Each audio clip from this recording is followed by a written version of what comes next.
Baiklah, bismillahirrahmanirrahim. Assalamualaikum warahmatullahi wabarakatuh. Kenalkan, nama saya Teguh Kusuma dengan NPMG 1F021035. Di sini saya akan mempresentasikan tugas Pak Andang, yaitu manajemen organisasi tentang observasi dan wawancara instansi atau perusahaan. Hal-hal yang terkait di materi di sini yaitu deskripsi singkat organisasi, visi dan misi organisasi, struktur organisasi, lingkungan eksternal dan lingkungan internal. Dan di sini yang akan saya wawancarai adalah tentang Bank Indonesia. Ini sedikit perkenalan logo Bank Indonesia.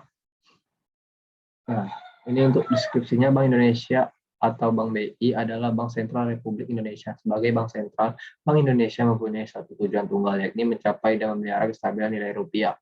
Kestabilan nilai rupiah mengandung dua aspek, yaitu kestabilan nilai mata uang terhadap barang dan jasa, serta kestabilan terhadap mata uang negara lain. Visi misi. Ini adalah bentuk contoh visi misi Bank Indonesia. Visi misinya terdiri dari learning, research, strategi partnership, dan public exposure.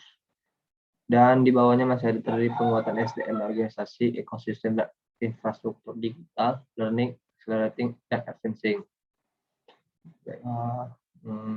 Apa saja sih struktur Bank Indonesia? Baiklah, kita akan lihat. Struktur Bank Indonesia terdiri dari Dewan Gubernur Bank Indonesia. Dan Dewan Gubernur itu terdiri dari 4-7.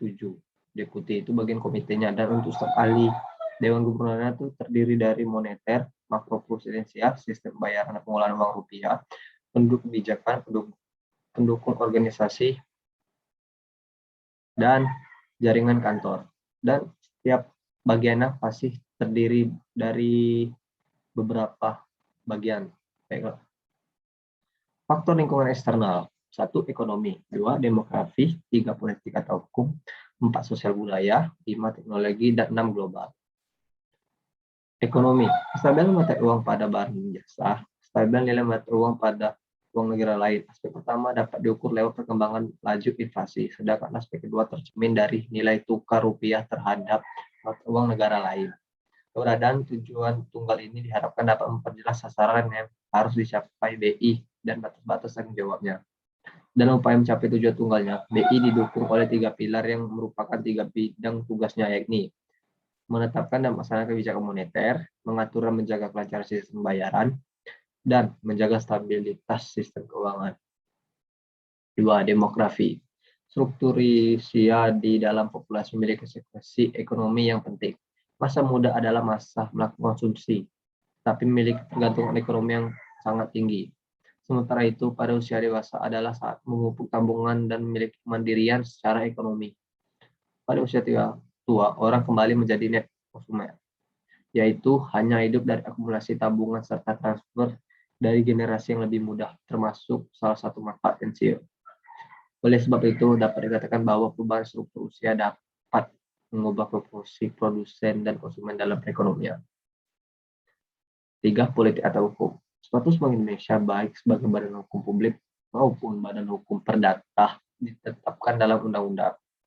Sebagai badan hukum publik Bank Indonesia, berwenang menetapkan peraturan hukum yang merupakan pelaksanaan dari undang-undang yang mengikat seluruh masyarakat luas, sesuai dengan tugas dan wewenangnya sebagai badan hukum perdata.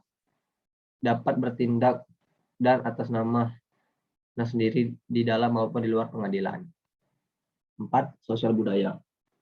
Kepala Perwakilan Bank Indonesia BI Bengkulu Endang Kurnia Saputra melakukan serah terima bantuan program sosial Bank Indonesia atau PSBI revitalisasi cagar budaya di Bengkulu kepada Balai Pelestarian Cagar Budaya Jambi atau PBCB.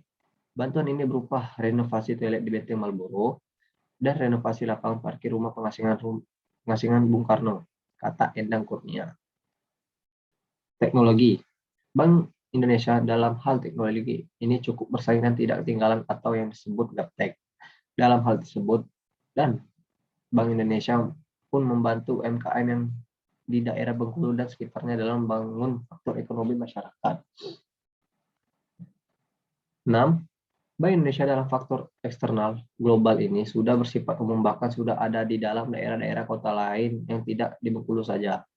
Dalam hal ini, Bank Bengkulu terus menggencat upaya untuk membangun hal tersebut dan bersaing secara global. Faktor internal Bank Indonesia. Faktor internal Bank Indonesia ini biasanya berupa refreshing antar pegawai Bank Indonesia, empat anggota yang biasa dalam pemilihan ketua atau keanggotaan lainnya. Kegiatan tersebut biasanya berisi seperti weekend bermain sepeda di minggu pagi dan banyak lain supaya tidak terlalu stres. Dari yang saya wawancarai sendiri. Ini adalah bukti dokumentasi yang saya wawancari anggota Bank Indonesia, dan ini buktinya ada sedikit 4 foto, dan mungkin itu saja yang dapat saya sampaikan. Apabila ada kekurangan, saya mohon maaf. Terima kasih. Wassalamualaikum warahmatullahi wabarakatuh.